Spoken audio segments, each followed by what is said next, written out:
इस कदर वाकिफ है मेरी कलम मेरे जज्बातों से, अगर मैं इश्क भी लिखना चाहूं तो इनकलाब लिखा जाता है। ये विचार थे उस शख्स के जिसे दुनिया भगत सिंह के नाम से जानती है।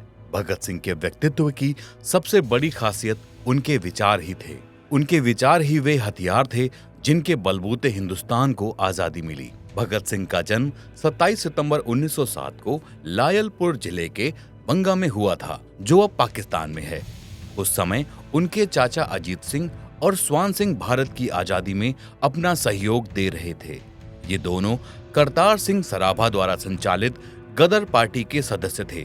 भगत सिंह पर इन दोनों का गहरा प्रभाव पड़ा और वो बचपन से ही अंग्रेजों से घृणा करने लगे।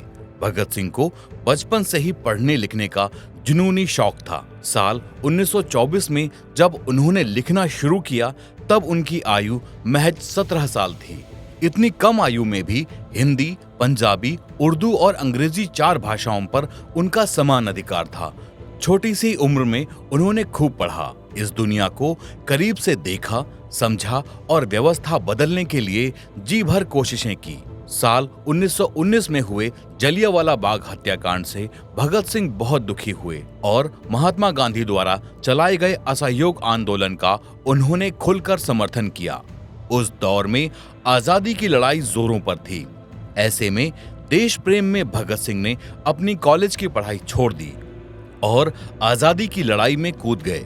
इसी दौरान उनके घर वाले उनकी शादी का विचार कर रहे थे। हालांकि भगत सिंह ने शादी से इनकार कर दिया और ये कहा कि अगर आजादी के पहले मैं शादी करूं तो मेरी दुल्हन मौत होगी।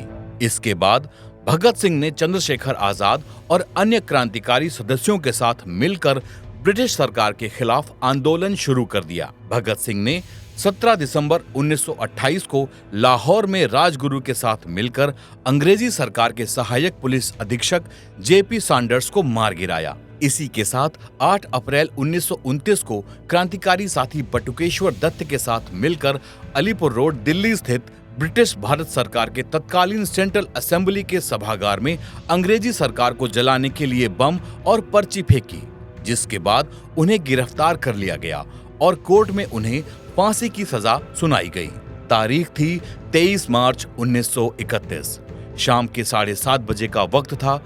महज 23 साल की उम्र के इस युवा क्रांतिकारी को अंग्रेजी हुकूमत ने फांसी के फंदे पर चढ़ा दिया। भगत सिंह के साथ साथ सुखदेव और राजगुरु को भी फांसी की सजा दी गई। इन तीनों को फांसी देने के लिए 24 मार्च की तारीख मुकर्रर की गई थी। हालांकि इन क्रांतिकारियों की रिहाई के लिए देश भर में प्रदर्शन हो रहे थे, इसीलिए ब्रिटिश सरकार ने इन तीनों क्रांतिकारियों को 23 मार्च 1931 के दिन फांसी दे दी और अंतिम संस्कार भी कर दिया। हालांकि फांसी की सजा से पहले 3 मार्च को भगत सिंह ने अपने छोटे भाई कुलतार को भेजे खत में अपने जज्बात कुछ इस तरह से पेश किए। उसे ये फिक्र है हरदम नया तर्ज़े ज़फ़ा क्या है, हमें ये शौक देखें कि सितम की इंतहा क्या है। मेरी हवाओं में रहेगी ख्यालों की बिजली, ये मुश्ते खाक है फानी रहे न रहे।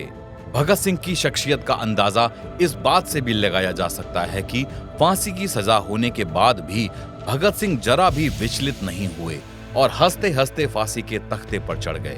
भगत सिंह की जिंदगी के आखिरी 4 साल बेहद क्रांतिकारी थे। इन 4 सालों में भी उन्होंने अपने 2 साल जेल में बिताए, लेकिन इन 4 सालों में उन्होंने एक सदी का लंबा सफर तय किया और क्रांति की नई परिभाषा गढ़ी। क्रांति के बारे में भगत सिंह के विचार कुछ और ही थे। वो कहते थे, क्रांति के लिए खूनी संघर्ष अनिवार्य नहीं है और न ही उसमें व्यक्तिगत प्रतिहिंसा का कोई स्थान है। वह बम और पिस्तौल की संस्कृति नहीं है। क्रांति से हमारा अभिप्राय है कि वर्तमान व्यवस्था जो खुले तौर पर अन्याय पर टिकी हुई है, बदलनी चाहिए। भगत सिंह की बढ़ती लोकप्रियता और उनकी क्रांतिकारी छवि ने ब्रिटानिया हुकूमत को भी परेशान कर दिया। लिहाजा आवाम में बदनाम करने के लिए भगत सिंह को आतंकवादी तक साबित करने की कोशिश की गई। बावजूद इसके भगत सिंह की क्रांतिकारी विचारधारा ने उस जनज्वार को जन्म दिया जिसकी वजह से कुछ बरसों में ही अंग्रेजों को हिंदुस्तान से रुखसत होना पड़ा। भगत सिंह आज भले ही हमारे बीच नहीं हैं, लेकिन उनके कहे विचार हमें आज भी एक नई क्रांति की राह दिखलाते हैं। इंकलाब जिंदाबाद।